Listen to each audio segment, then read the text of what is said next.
Hello everyone, welcome to my channel.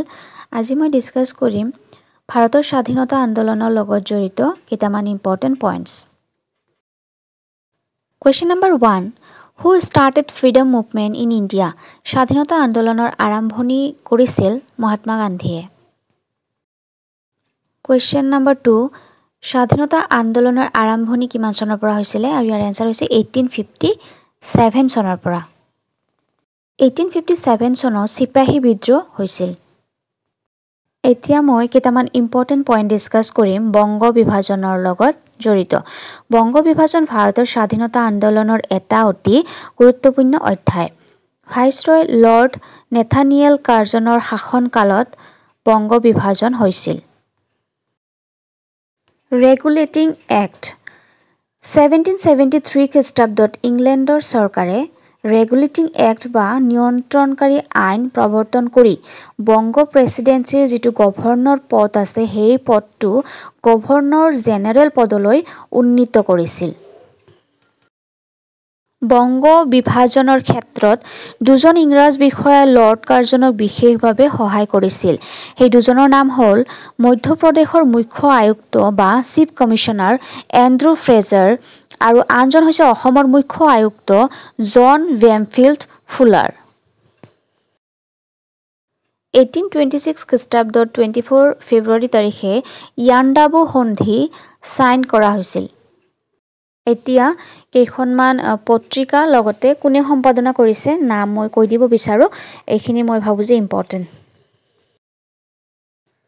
পত্ৰিকা এখনৰ নাম হ'ল সঞ্জীৱনী পত্ৰিকাৰ সম্পাদক আছিল কৃষ্ণ কুমাৰ মিত্ৰ।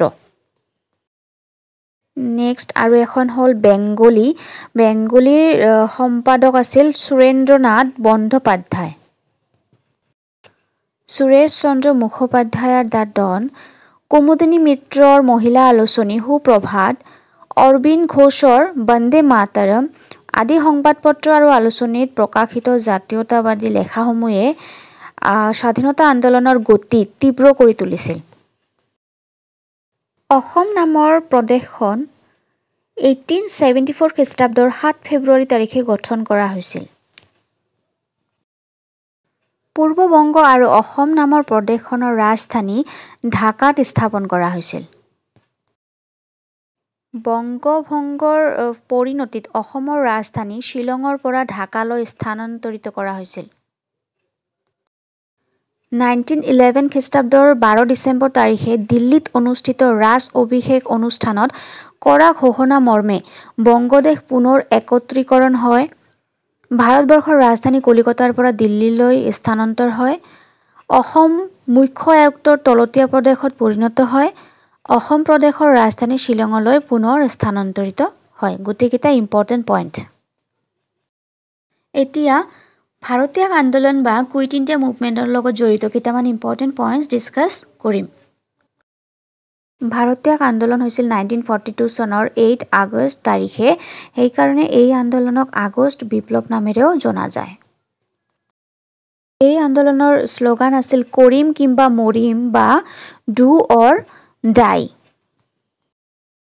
এই আন্দোলন উত্তৰ প্ৰদেশ, বিহাৰ, বংগদেশ, বোম্বাই, উৰিষ্যা আৰু অন্ধ্ৰ প্ৰদেশত ব্যাপক ৰূপ ধাৰণ কৰিছিল।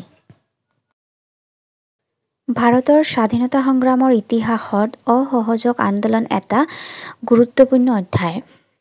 ভাৰতৰ জাতীয় কংগ্ৰেছৰ নেতৃত্বত এই আন্দোলন 1920 চনৰ পৰা 1922 চনলৈ চলিছিল। ভাৰতীয় জাতীয় কংগ্ৰেছ এষ্টাব্লিছ হৈছিল 1885 চনত এলেন অক্টেভিয়ান হিউমৰ নেতৃত্বত। এই আন্দোলন হোৱাৰ কেইটামান কাৰণ হ'ল প্ৰথম বিশ্বযুদ্ধত ভাৰতীয়সকলৰ অসন্তুষ্টি।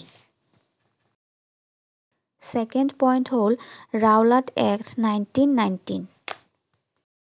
এই আইনখনে যিকোনো এজন মানুহকে বিনা বিচাৰে কাৰাগাৰত নিক্ষেপ কৰিবলৈ চৰকাৰক অধিকাৰ প্ৰদান কৰিছিল। এই আইনখনে ভাৰতীয়সকলৰ মাজত ব্যাপক প্ৰতিক্ৰিয়াৰ সৃষ্টি কৰিছিল।